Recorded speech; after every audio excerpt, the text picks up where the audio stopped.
Français ont épargné pendant le confinement, ça on le savait. Quels Français ?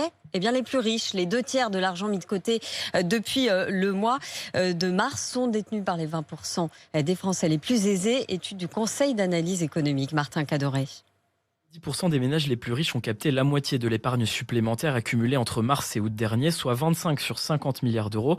Logique, car ces ménages ont aussi été ceux qui ont le plus réduit leur consommation en avril et en mai.